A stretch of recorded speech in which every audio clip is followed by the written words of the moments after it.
Cool. So we can ask you about the Lenin book behind your face. Yeah, I mean, I sometimes I decide whether or not to keep it up, depending on like what I'm doing an interview for, whether it's going to be too distracting or whatever. I mean, right next to it is like a book about Queen Victoria. I've read neither of them. This is just books that people have, that I've gotten, I guess, over the course of working for different places. You know, people just give away free books sometimes. Yeah. So I have yet to read the Lenin biography, but it seems. Who wrote it? Well, I'm almost tempted to. Victor Sebastian. Oh, don't know. Yeah. Osita, I'm almost tempted, since we're on the topic, to ask you what you think about Lenin, but maybe we can save that for another time. No, I mean, I like democracy. So if you like democracy, Lenin was not really a role model. Yeah, good point. Well, I don't know. You know, it's pretty straightforward. I can't call myself an expert on the Russian Revolution, but no, but you know, it's a funny thing how. Yeah, the Soviets in particular, but just in general, I mean, Putin, right, himself is a master of repurposing the concept of democracy. The Chinese are doing it themselves right now. You know, they talk about what real democracy is and things like that.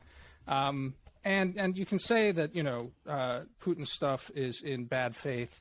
And I think feel pretty good about that because he is, you know, it's really just personalized thug rule and sort of gangsterism, but in the sort of ideology of Chinese communism, the idea of true democracy, it's not just a throwaway for them. You know, I mean, I don't think we need to get into this, but it is interesting to me, right? Is that like when we talk about democracy, we obviously talk about it in sort of strict terms that are understandable to us and reflect our sort of stuff. But you know, I mean.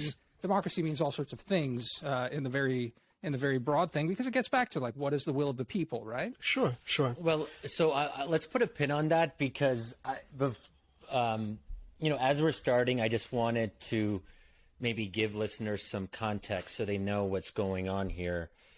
I'm really excited about this conversation because Osita is a friend of the pod. He's been on once before. But interestingly, we're part of the same reading group. And I think you and I have been in the same reading group for maybe like, I don't know, 3 years, if not slightly longer. Yeah. And so we've gotten into a lot of debates and discussions. But the cool thing is I'm not exactly sure what you're going to say over the next hour or so. And that's a really good thing, to talk to someone and not really know ahead of time exactly where they'll fall on some key issues and debates. I guess it would be fair to say that we do have some political differences, and I think this is very much in the spirit of wisdom of crowds. Just a few. Just a few, exactly. I do remember this funny moment. I don't know if Demir was there in reading group where I had been saying something and you had this almost eureka moment of realizing something about me. And I think you, to paraphrase, you said something like, "Oh my God, Shadi, you're a postmodernist," or something like that. Or you're like a Foucaultian critical theorist, postmodernist, something to that effect.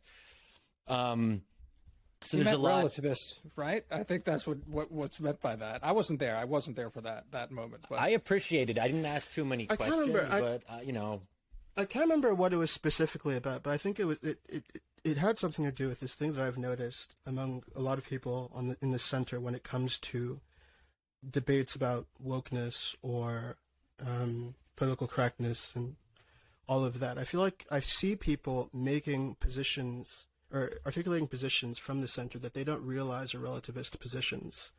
If you just sort of follow them down a specific line of argument, people who will tell you that they are for hard categories and a kind of set understanding of right and wrong and, you know, the natural order of things and so on, will find themselves saying things that are indistinguishable in many ways from the kinds of sentiments that they dislike when coming from postmodernists. I mean, you, Shadi, are a unique case because you actually openly say that you're a fan of like Chantal Mouffe, right? So that's not like a standard thinker that you see being cited by the Andrew Sullivans of the world. So I think in that sense you're already kind of, I don't know, you have inclinations in that direction.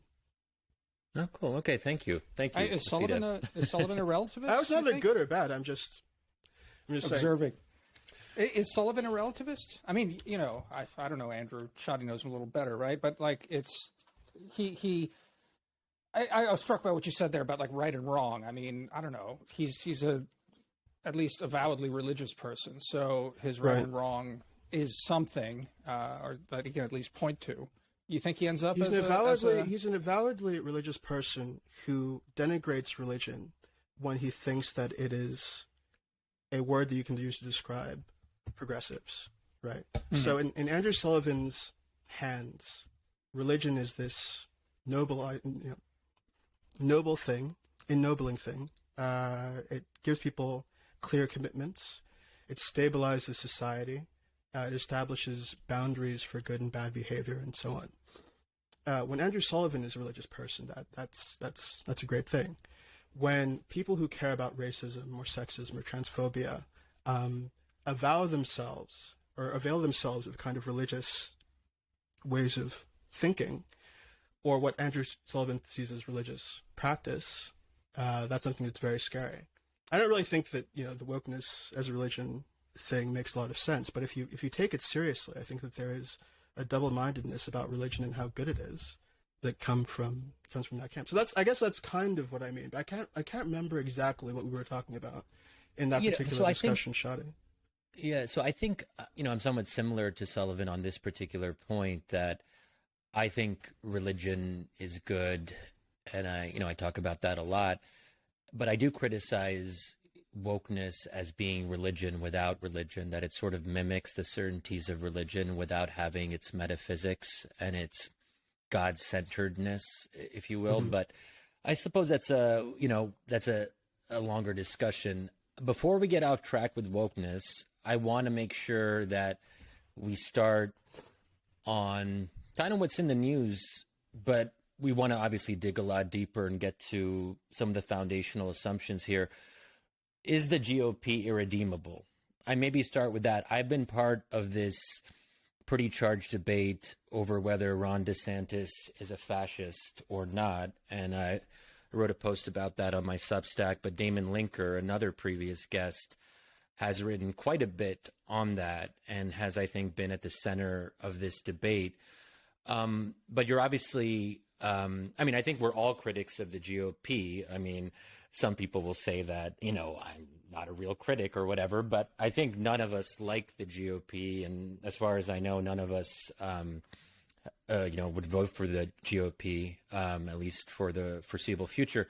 So I think that, where do you stand on some of these bigger questions about how we should view the GOP as, one of our two parties? And you've written in The Guardian about how you think Trump has a pretty good chance of getting the nomination over DeSantis. But I think from your perspective, the GOP as a whole is sort of bad and perhaps even irredeemable, like on a deeper structural level, beyond the question of whether it's Trump or DeSantis. But feel free to push back if I've mischaracterized that. No, I think that's right. I mean, I've written a piece for the New Republic some time ago. I can't remember what and year the this GOP. Was. And the GOP. Is that that's the one? Right. Yeah, that's the one. So in that piece, I argued that the Republican Party is an institution well beyond Donald Trump, has to be understood as a threat to the stability of our political system. And I take care in that piece to say I'm talking about the Republican Party as an institution, and not necessarily about conservative ideology as a whole. There are different, ways you can be a conservative. Even if you wanted to, you couldn't snap your fingers in a country as large and diverse and free as we are and sort of eliminate, conservatism from the public discourse. Even me as a leftist, I don't think that's worth thinking about. We're always going to have conservatives. But the Republican Party, contemporary Republican Party in the United States, I think has shown clear signs of being a real threat to the durability and stability of our political institutions for some time now. And that's before Trump. Everything that we dislike about Trump, whether it's, these conspiracy theories about voter fraud, whether it's the way that he talks about, characterizes immigrants and Muslims, whether it's his kind of bravado and machismo and his whole manner of existing in politics. I think all of that has precedents within Republican politics that are very clear. People write a lot now about Pat Buchanan in the 90s. I think this was like one of the early iterations of this kind of politics in the contemporary party. All of us experienced the Obama administration. There was a lot going on there that didn't have anything to do with Donald Trump that yet signaled the kinds of forces he would be able to take advantage of in his run for the presidency. So as long as those forces, those impulses remain unchecked, and I don't see any reason to believe that they're getting checked, I would say that the Republican Party as a whole is a very dangerous thing as we're experiencing it now.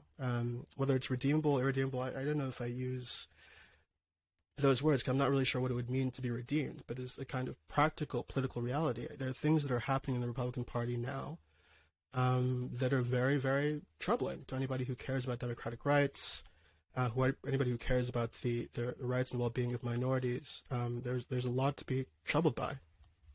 Osita, why do you? I've been struck by this idea that, to me, especially, we're watching right now in the news the revelations about Fox and the stuff coming out in that Dominion lawsuit. Really fun text messages from Tucker Carlson disavowing Trump, saying can't wait to get rid of him.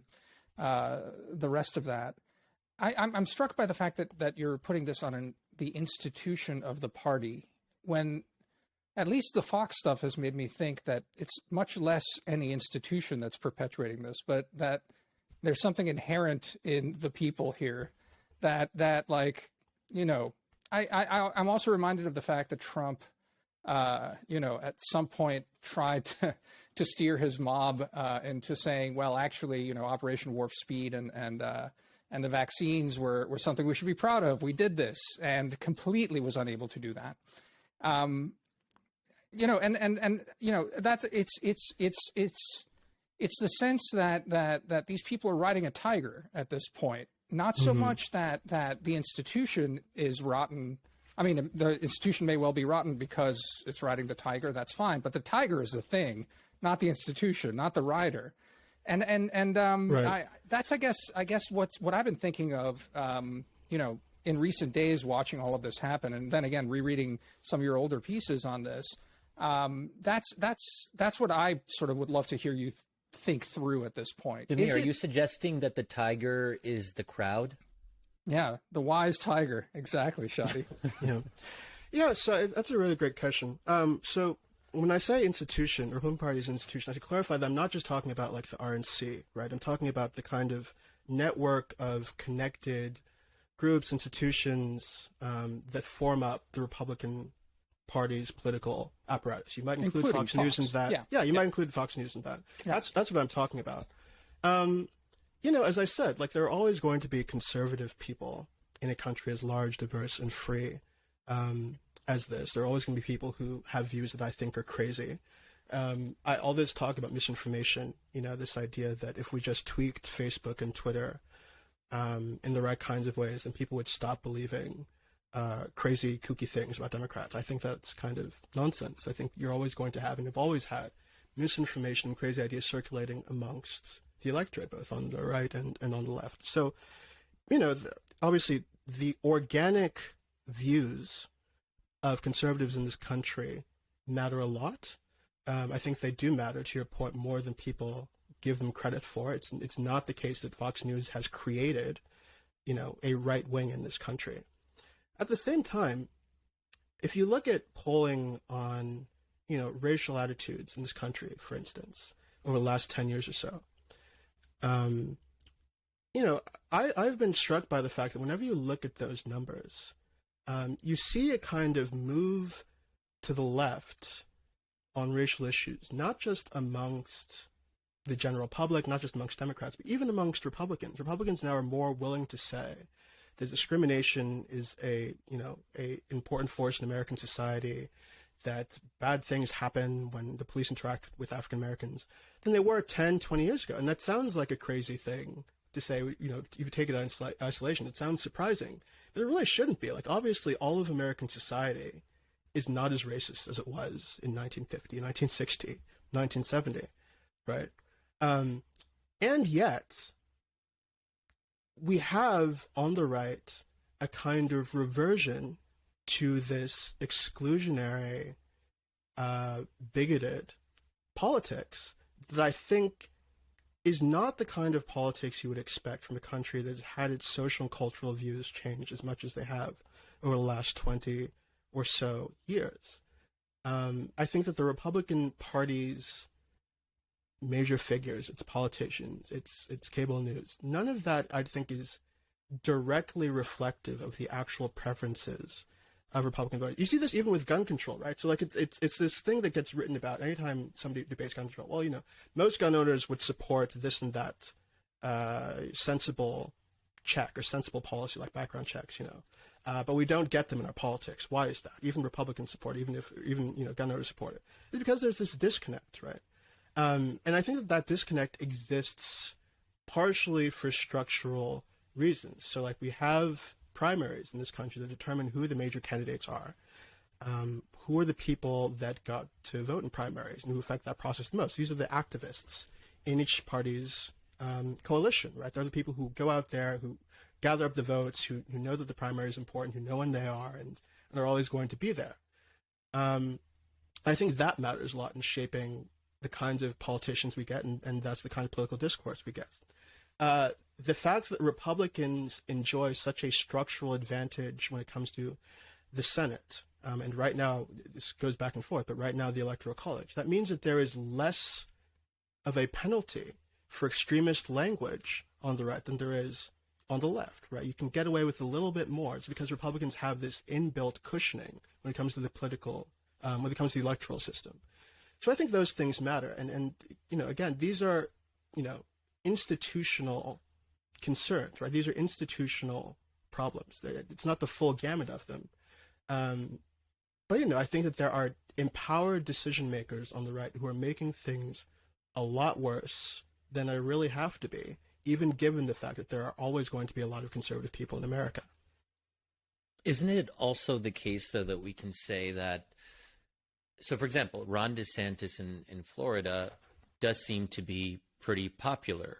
Yeah. And he does channel sentiments that many, if not perhaps even the vast majority of Republicans hold. And I think this is where some of the woke issues become relevant. If we see the GOP as basically like a reactionary culture war organization that lost the culture war, but is now trying to, mount, some degree of resistance. And essentially, I think one way of looking at DeSantis in Florida is to say that he wants to use state power to reverse progressive gains on cultural issues, including things like trans rights and certain things that are taught in publicly funded universities. He's illiberal.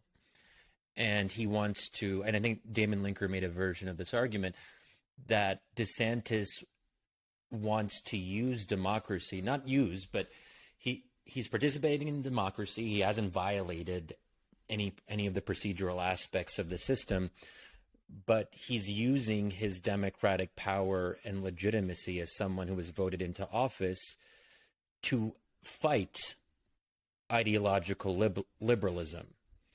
And I think that, looking at it that way, I think there's an argument to be made that more Americans than we might think support that kind of pushback. I mean, we have seen how Hispanics have left the Democratic Party in significant numbers. Tim Alberta wrote that piece in The Atlantic last year about that. But also Arabs, Muslims, and to a lesser degree black men. What do you make of that? That there is a kind of backlash against the cultural elite, and that's what the Republican Party is really channeling right now. Well, I think it might be true in Florida. I think that the general national test of that came in the midterms when Republicans dramatically underperformed, despite the fact that they focused on a lot of culture war issues. So in places like South Texas, where you saw in 2020 this erosion amongst Democrats in Hispanic communities, people said, oh, this is Hispanics reacting strongly to the Democratic Party's left-wing cultural turn. Well, it turns out a lot of those districts or those regions actually went back to the Democrats, and those voters went back to the Democrats in the midterm elections. So I don't dispute the fact that that is a shift that might be happening, but I think its extent is a little bit more complicated and maybe overstated in some of the coverage. You saw a lot of Republicans put a lot of money behind transgender issues, transgender athletes across the country. Those efforts flopped. I think that somebody in the Michigan Republican Party was quoted as saying that they think that Republicans should never run on this issue again because it was such a failure. So states are different, regions are different. Florida is a increasingly conservative state for a number of reasons. It's an old state, with its Hispanic population is significantly derived from Cuba. Obviously, they have real hostility to socialism and what they perceive as socialism for a lot of reasons. So it's this unique place where somebody like Ron DeSantis can do very well. When it comes to whether or not he can succeed nationally, I don't discount the possibility that he could win an election. I think that's possible. I think the Republican Party in general is capable of winning popular majorities, and it's capable of winning them partially too, as you suggest, partially on the basis of culture war backlash. So 2004, George W. Bush wins a legitimate majority of the country. One of the big issues in that campaign was gay marriage. Republicans saw it was going to be a wedge issue, and they exploited it. I don't dispute that those things can happen, but I don't know that we can understand where the right is going right now purely as the product of a genuine popular animus towards left-wing cultural politics. Again, if you look at the actual surveys that were done on racial justice issues, on trans issues, and so on, there are positions that aren't necessarily popular amongst majority of the public that the left takes. But also, where was the American public on transgender issues in 2003 or 2013? I think there's been a genuine cultural shift happening here. That's, I don't know that it's something that's being forced upon the American people in the way that somebody like Ron DeSantis or Donald Trump would argue. I think that one of the real things that's undergirding DeSantis' popularity, frankly, and his potential as a candidate, as frightening as he is this idea that there is a deep gulf between him ideologically and Donald Trump. I think that's really helping him as far as his general election prospects are concerned. Right? We've made all of this noise about how Trump is terrible, how he's a unique threat to American democracy, and so on. A lot of those things were true. I think a lot of that alarm was justified, definitely. But if you don't have this wider analysis, and you're not taken with the argument that I made earlier about the Republican Party as a whole being dangerous, somebody like Ron DeSantis comes along, and you as the voters say, well, this guy isn't Donald Trump. He doesn't talk like Donald Trump. He doesn't look like Donald Trump. He seems like any number of Republican politicians that I'm entirely used to. So I guess that means that he's a pretty normal guy, and I'm gonna vote for him. And this is going to be turning the page away from how terrible politics were under Donald Trump. That, I think, is what DeSantis can credit a lot of his viability and his potential as a general election candidate to. And I think that's one of the reasons why you see so many Republican elites moving towards him. As I wrote in that Guardian piece, I'm not sure that is enough to win him the nomination. But he could, and if he wins the nomination, I would say that he has a better chance of being elected than Donald Trump does for that very reason. One thing I don't know if I agree with a lot of what you're saying, Osita, but I quibble with other parts. I think the part that you're right on, things that are losers for the GOP, things I think even short to medium term. I think you're citing statistics on race are, I think that's telling and right. And I think that the trans issue too, once it sort of gets out of activist mode, is a natural loser for Republicans, because what you're dealing with there are questions about inclusion within society. And this being a diverse and big country, most people, know, it's no longer, it's a jumble. And just like gay marriage came around because everyone had someone in the family who's gay, I think since the civil rights movement with segregation and everything else, it's a much more mixed society. So it's much harder to exclude people you come into contact with all the time. So I think that a lot of this woke stuff probably isn't enough for the GOP, I think. I do think, though, that it comes down to different things, though. And you try and sort of pick out why Trump won when he did. Hillary not galvanizing opponent. She, I think a half competent Democrat would have knocked him out. A much more galvanizing Democrat would have knocked him out sooner. But also immigration, because that's a division issue that's easy to sort of make the case for it. It's like those people aren't us. They're from out there. So we keep them out. So, that's a natural limit that a certain kind of, call it broader Republican strategy of us versus them, I think hits really hard. And the kind of idealism that undergirds sort of the liberal dream, I think falls short there. And voters sort of, are easier to sort of mobilize around something like that. And I think that's really one of the big reasons why Trump won when he did. And, you look at what he's going to do now, and I agree with you. I think he's going to be the candidate. I at this point, I mean, it's early times. Who knows what'll happen? Maybe he croaks, maybe he just ends up in jail somehow. I don't know. We'll see. Shoot someone on 7th Avenue and Fifth whatever. Avenue. Fifth Avenue. Sorry. And I do think that if that happens, I think it's the greatest gift to Biden. I mean, I felt that. But to Obama as well. But I mean, to Democrats ultimately, because the midterms were a successful test of brand the Republican Party as the party of Trump, which they were, because they also had to take a lot of his candidates that he was championing and the rest of that. So it's that's all good. But it still gets to that question to me about. I feel like what undergirds, I think, a lot of your approach to this stuff is this idea that, that there is a kind of, how do I put it? Maybe would you say that there's a progressive consensus that can be had in this country, rather than a kind of, where I would see it is that it's still going to be a kind of, center-right country that, can be mobilized a lot around certain issues that are maybe even at the limits still troubling to a lot of sort of liberal-minded people. Yeah, I mean, I think the differences between us are just like, you would say center-right, I would say center-left. I mean, it's like, how do you read the polls? Yeah. But I think you're right. Your general point is right, that so I'm left, not center-left, right? Is the country ever going to be in a place where it is uniformly aligned with my views on both social and economic issues? No, it's not. At the same time, though, I do think that there are misalignments between the views of the general public and the politics that we get.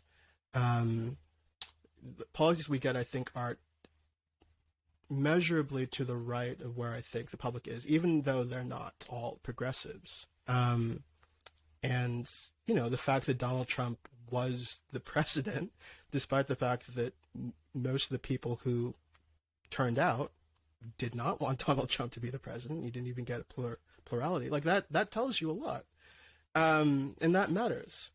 But, as I said at the very beginning, it's not like there's ever going to be, I think, a utopian future for us where everybody is kind of avowedly progressive on all the issues I'd like them to be progressive on. In fact, in, free liberal societies, you get this kind of constant generation of new things to argue about, new things to fight about, So people who can, I think this is actually one of the big tensions that underpins all of the cancel culture and woke stuff. I think at root, a lot of it is just, look, here are some journalists and writers who thought that they were pretty progressive, who, maybe they were old enough to have been protesters in the 60s or something, and they, supported the civil rights movement, and they supported, first and second wave feminism, and they consider themselves open-minded people.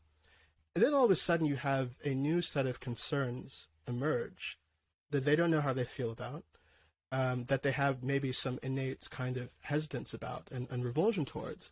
And that unsettles their sense that they are kind of on the progressive vanguard, right? That they are on the side of light and truth. People are saying, no, you're not, because you fail to consider this other group of people that is just now kind of arising to make their concerns really known in the public sphere. And that generates conflict. And I think that's just like a natural part of liberal society. Like, if you give people independence of mind, political independence, people can speak freely, they can argue freely. People begin to, challenge existing norms and existing institutions in novel ways, and it happens over and over and over again. There's never a point where everything is settled and fine and done. Somebody says, well, what about this? And that's kind of the bargain that we make in liberal society. So that's always been my kind of perspective and attitude towards wokeness, whatever. I mean, I've always called myself woke just because I think it gets a rise out of people, but also because, like, I think that the general impulse is good. Like, there are the people who get carried away, and are the people who say like zany things. Sure, of course, right. But that's part of the bargain. And I think that's part of what you have to deal with in the process of sort of gradually or constantly reinterrogating society. Are we doing well enough? Have we considered everybody? Are we doing enough? Like that I think those are good impulses to have. Those are good things to ask yourself all the time if you want society to work well and equitably for everyone. So we're now far afield from the initial question that you asked. But yeah, I mean, I think for that reason, this idea of like a universally progressive America, well, what it means to be progressive, I guess I'm trying to say, is going to change constantly over and over again. It's never going to be settled and done. That's also part of the problem. It's never, I mean, there's always something new. It's this endless process of finding new cultural issues to promote and advocate for. And I think that's part of the frustration, that it never ends and there's no clear set of principles undergirding the overall approach. It never ends, but I don't think it's intrinsically chaotic, because at the same time as you are saying, we have to consider this, we have to think about this in a new way, other questions become settled, and maybe those questions get brought up again. But there's never a point where absolutely everything is up for discussion all the time, right? So we had a debate about slavery. It's over. It's done. Like, we had a debate about whether or not women ought to be considered equal in American society and in American politics. That's done in this society. And we've moved on to other things. But yeah, it can be unsettling. And I just think that if you take the individual dignity of every person in society seriously, if you take that tenet of liberalism seriously, I think it inexorably puts you in a place where you have to deal with that contingency and that kind of unsettledness as part of the price you pay for living in a free society. I just think that's something we have to kind of suck up and own. And there are ways that we can, institutionalize conflict so we're not all killing each other all the time. There are ways that we can create stable processes for adjudicating disputes. But there's never a point where you are over and done with disputes and society is great and you don't have to think about anything anymore. That's just not in the cards. Okay, I like a lot of what you said, Osita, but actually, I believe that politics is, at least in part, about conflict and contentiousness, and that polarization can actually be a benefit in the sense that having in a polarized society, hopefully not too polarized, but with some foundational differences that people get animated about, that does produce a more vibrant, if messy, politics, but more views are able to come to the fore and be expressed. And I think that's a good thing compared to, say, the post 9/11 period, where it was very restricted discourse around, bipartisan consensus and unity, and we saw where all of that led. But at the same time, you have written a piece that was titled, I mean, you didn't choose the title, presumably, but and the GOP, which sounds a little bit more radical. So hearing you up until now, you sound pretty easygoing and just pretty comfortable with the fact that there are going to be right-wing views in society, and we're going to have to live with them, and there's never going to be some kind of complete leftist victory. I haven't read it in a while, and I hope you don't mind me bringing it up. Yeah. But you also wrote an article. I don't know exactly how to describe the argument, but it was something along the lines of abolishing the U.S. Constitution or something to that effect. Yeah, that's right. But it sounds here like you're willing to work within the constitutional framework. So, I mean, how radical? Well, yeah. I'm willing to work within the constitutional framework to ultimately change the constitutional framework over time. I think it ought to be done. I'm writing a book about why it should be done. But yeah, I think the Constitution is bad, and we should get rid of it and replace it with another one. And that's not, I don't think that's like a hair on fire left-wing thing to say. I mean, law professors, constitutional law professors, political scientists have been critiquing aspects of the Constitution for many years now. People who wouldn't consider themselves ideologically left-wing. So I don't think that's a radical argument. But point of clarification, just immediately, how does that happen? Because if that's changing the Constitution requires 2/3 of both houses of Congress and 3/4 of the states, I mean, it seems just implausible as a starting point. It just well, you have to build support, right? You can't. This is not something I think should happen tomorrow. I think it'll take 100 years, or at least, to get to a point where there's enough public consensus and there's enough consensus about what democracy means that most people are willing to say, okay, we've had enough of this. Well, let's design some new political institutions, right? So I do think you have to build a kind of 60-70%, majority within the American public to make this happen for real and to have the country stably endure through the process. Yeah, we can talk about that. I can talk about that for another hour or so. But I wanted to get to your to your thing about end the GOP. So to be very concrete about it, the anecdote or the story that begins that piece is the Roy Moore election in Alabama a couple of years ago. For people who've already forgotten, I think a lot of people have already forgotten this. I think it was in 2017, 2018, I can't remember now. There was an election, and Republican voters put up Roy Moore, this guy who, beyond being a kind of right-wing extremist, was also credibly accused of sexual assault and molesting, I think, a 14-year-old girl. Initially, when those allegations came out, you had Republican figures, Mitch McConnell, Ron McDaniel, come out and say, well, we can't have this. This is like beyond the pale. This is not the kind of person we want to have in the Senate. Then Trump basically says, well, I still back this guy. And then the RNC and the other institutions of the party go ahead and back him as the Republican Party's official candidate in that state.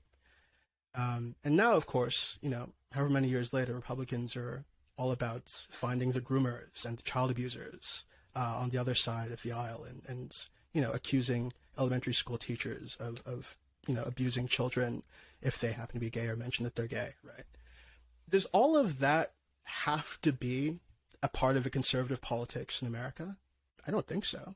I don't think that there's anything in that is sort of an intrinsic or a natural outcome of there being a lot of conservative people in the United States.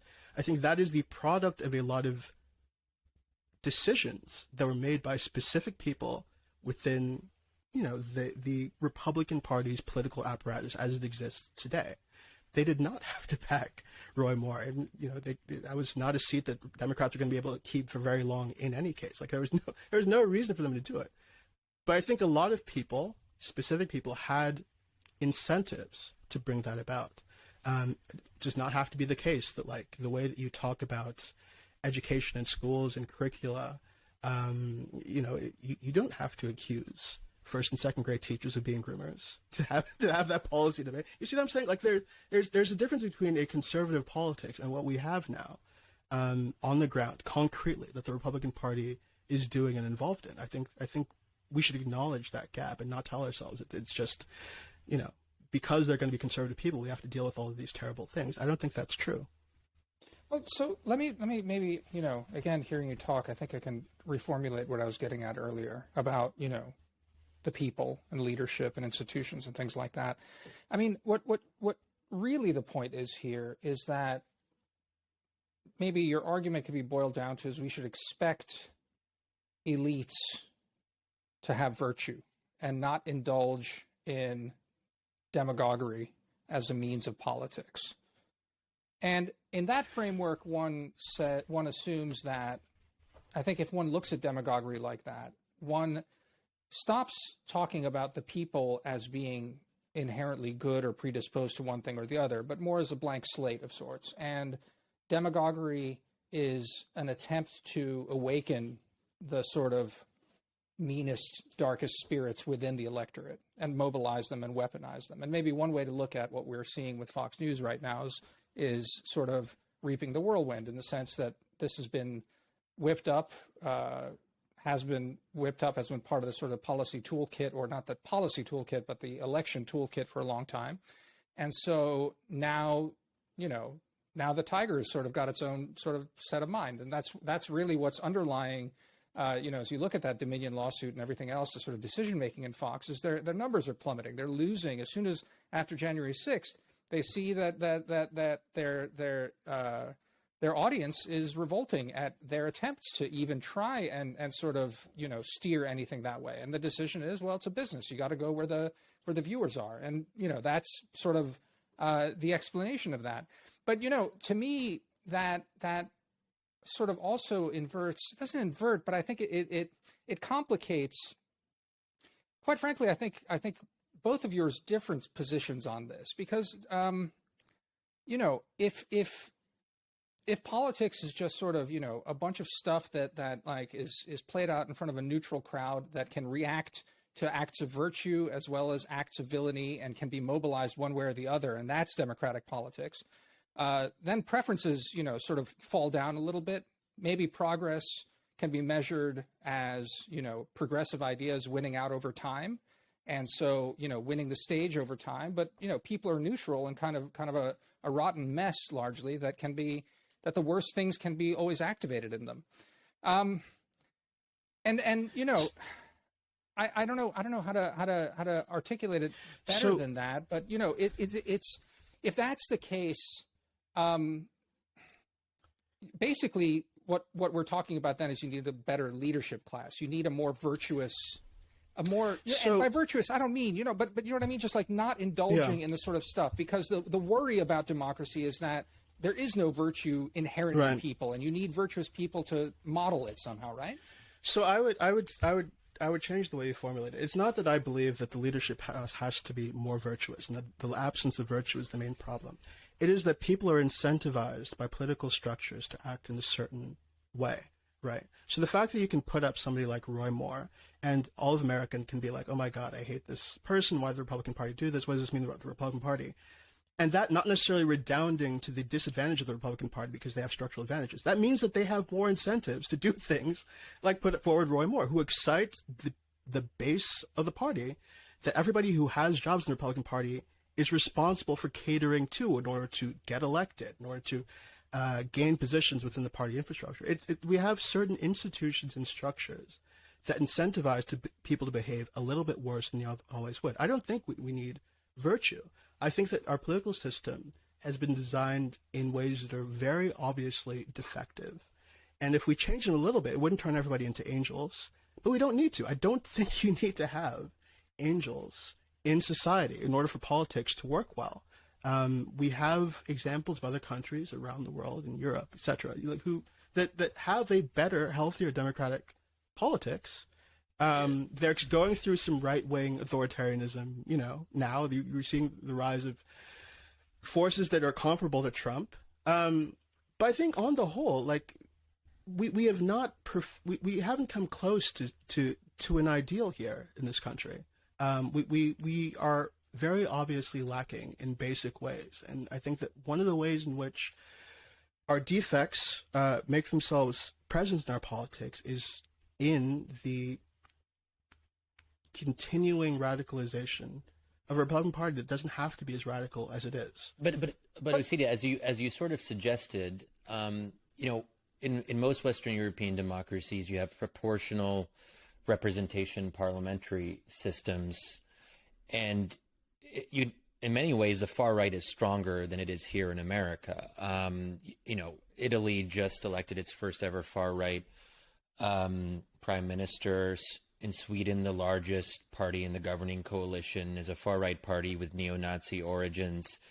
The list goes on. And, the fact that it's not a unique American trait, that we're seeing the rise and even sometimes the outright victory of radical or far right populism across the globe. And, we probably should mention Israel at some point, Philippines, Brazil. It is a long list. India, of course.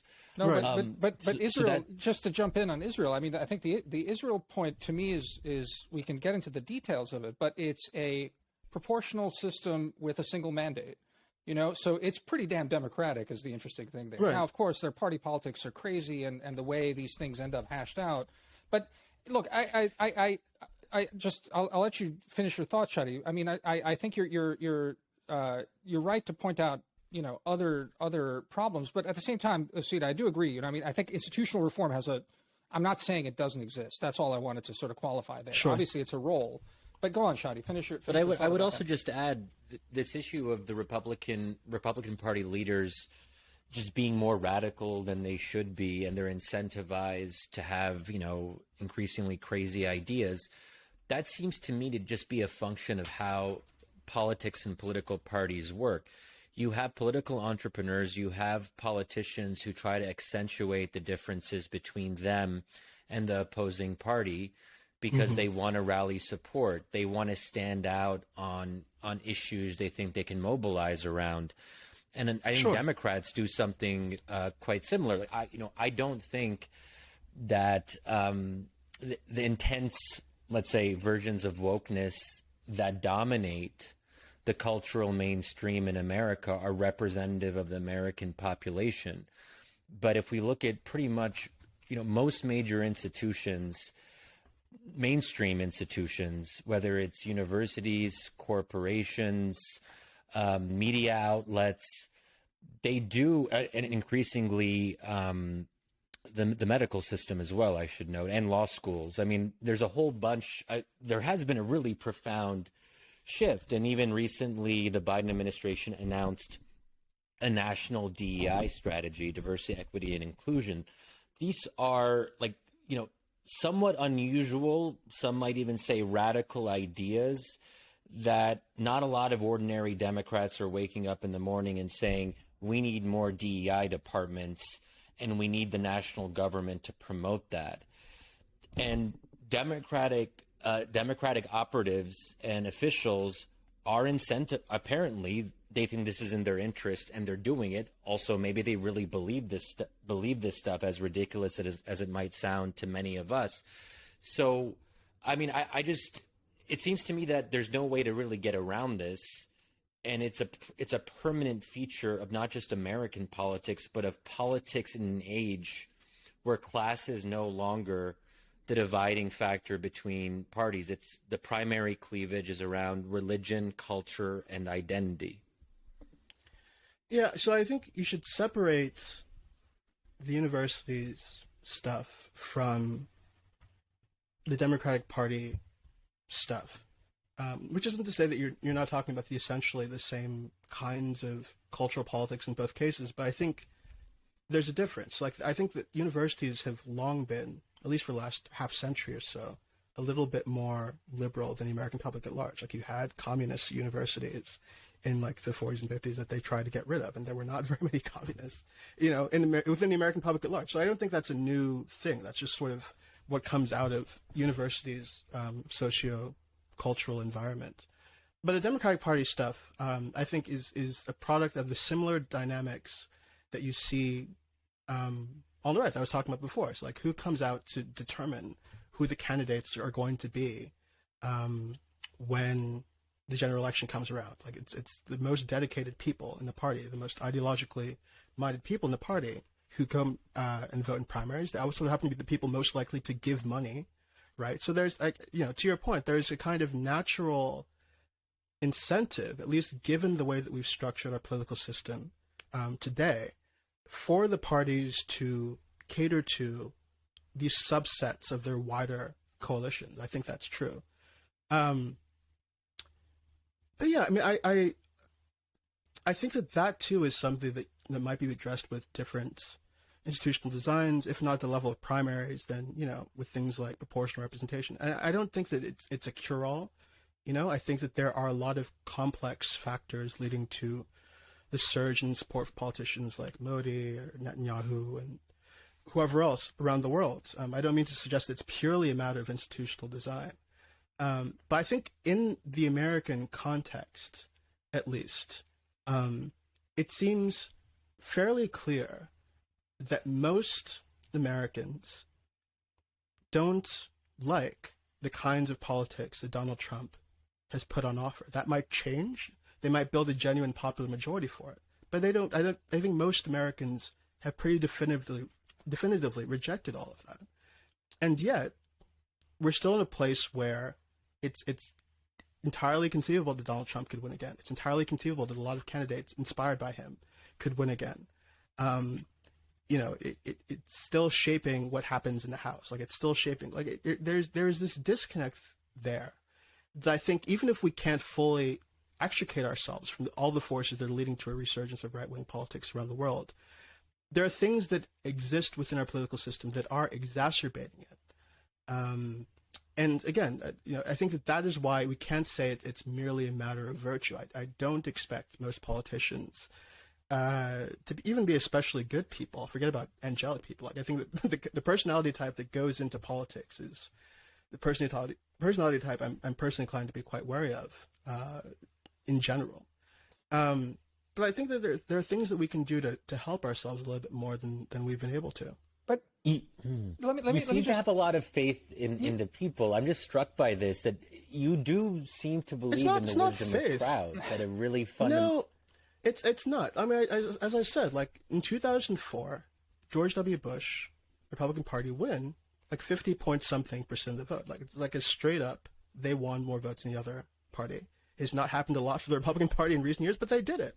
They did it on the basis of war jingoism for a terrible war that killed at least minimum 500,000 people, probably millions of people, and partially on the basis of demagoguery about gay marriage, right? I'm not saying that the American people are always going to judge rightly, or that, again, this anti-Trump majority, which I think exists, is a durable one, and people are not going to, embrace right-wing politics more broadly. I think that's possible.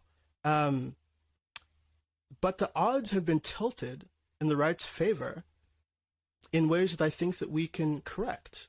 I think I don't see that I don't think there's a contradiction in that position. I think that we've made things slightly worse for ourselves. But here.